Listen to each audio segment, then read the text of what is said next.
Today we are looking at one of the most talked about moments in Nigeria's legal and political space right now, and it is surrounding the terrorism trial of Nnamdi Kanu, the leader of the indigenous people of Biafra. This new development is strong, serious, and it has created a lot of conversation everywhere, from social media to courtrooms to homes and offices. And as you are watching this, please remember to like this video and subscribe, because this kind of deep gist and original breakdown is what we bring to you every day. Now, what is happening is that Nnamdi Kanu has raised a major complaint in his trial. He is now saying that the Attorney General of the Federation, the Director General of the DSS, and two of the DSS witnesses should face charges for giving false statements in court. He is accusing them of perjury. Perjury simply means giving false evidence under oath, and it is a very serious offense in law. So Kanu is not just defending himself now. He is pushing back strongly, claiming that some of the people testifying against him did not tell the truth.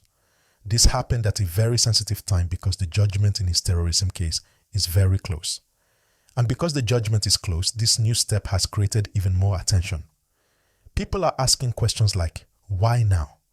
Why is Kanu calling for perjury charges? What did the witnesses say that he believes is false? And what will happen next in this kind of situation? As you are following the gist, please remember to like this video and subscribe so you won't miss updates when the court gives its final decision. Now, let's break down what is going on in a simple and clear way. Kanu's legal team filed a complaint that two DSS witnesses went to the court, swore on oath, and gave statements that are not true. He also believes that the Attorney General and the DSS DG are involved because they supervise and approve the processes connected to the case. His lawyers are saying that these witnesses gave wrong information that could affect the entire trial. And because the trial is a very serious one involving charges of terrorism and national security, Kanu is insisting that the court should take action. This move from Kanu is more than just an ordinary complaint. It is coming at a time when he has already been saying that the law used to charge him is no longer valid. In earlier hearings, his lawyers argued that the Terrorism Act under which he was charged has been replaced, and because of that, he believes he should not even be standing trial under that law. He has also said several times that he has no case to answer because, according to him, the prosecution has not given enough evidence. All of this is happening while the court is preparing to deliver judgment. Imagine a football match where the referee is about to blow the final whistle, and suddenly one of the teams calls the referee and says, "Look again, something very important is wrong." That is the kind of moment this is. As we continue, please remember to like this video and subscribe. It helps a lot and keeps you updated. Now, why is this big? First, it brings into question the credibility of the witnesses. When a witness swears an oath in court, they are promising to tell only the truth.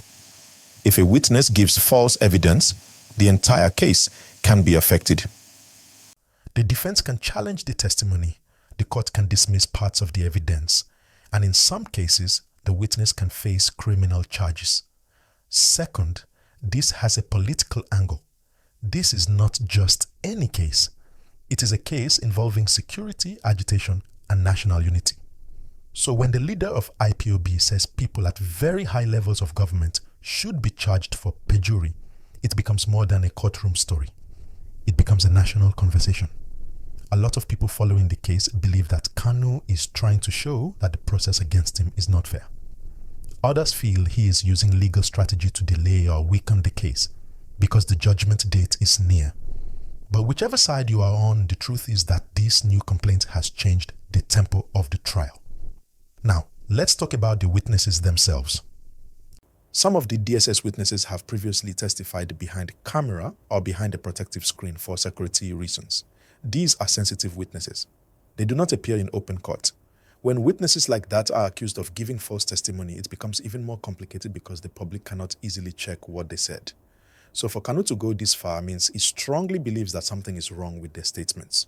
Also, Kanu earlier submitted the names of more than 20 witnesses he wants to bring to court. These are not small names. They include former government officials, governors, security experts, and international analysts. His legal team said they need time to bring all of them. They even asked for 90 days to make it happen. That alone shows how serious and heavy this case has become. As the gist continues, please don't forget to like this video and subscribe. It helps us grow and bring you better coverage. Now, let's look at the possible outcomes of this new development. One possibility is that the court may decide to investigate the complaint.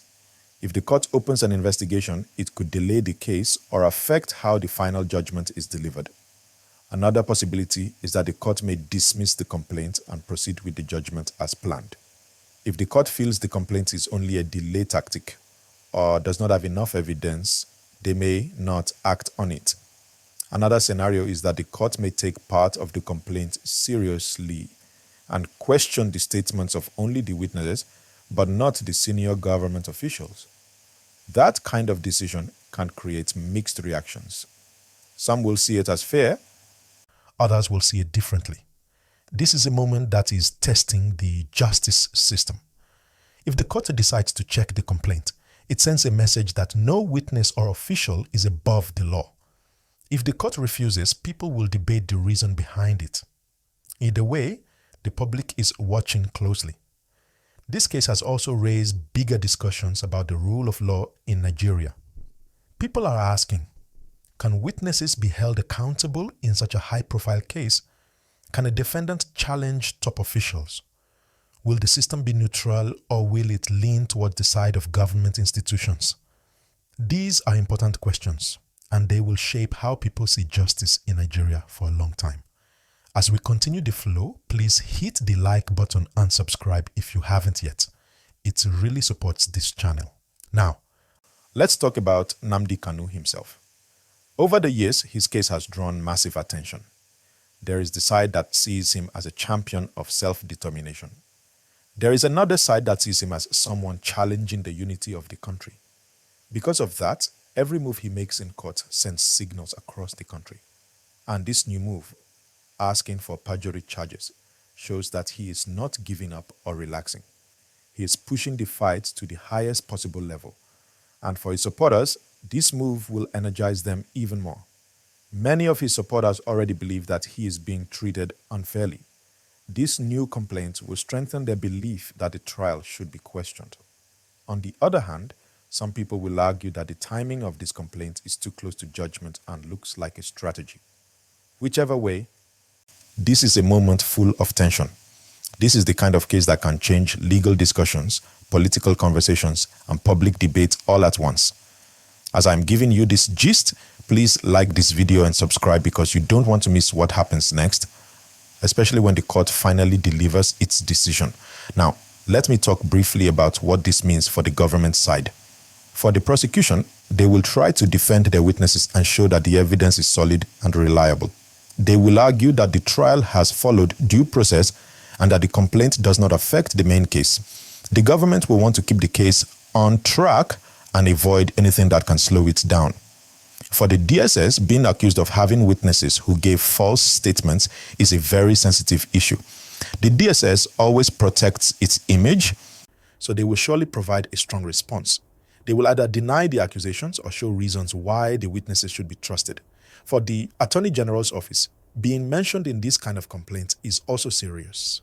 The AGF is the chief law officer of the country, so any accusation involving the AGF draws public attention. We should expect an official reaction at some point. Now, let me also remind you again to like this video and subscribe so that you stay fully updated as the story continues to unfold. Before I pause, let me just say this. This case is one of the most important trials in recent Nigerian history. It cuts across security, politics, law, public trust, and national unity. The outcome of this complaint and the final judgment in the trial will shape many discussions in the coming months.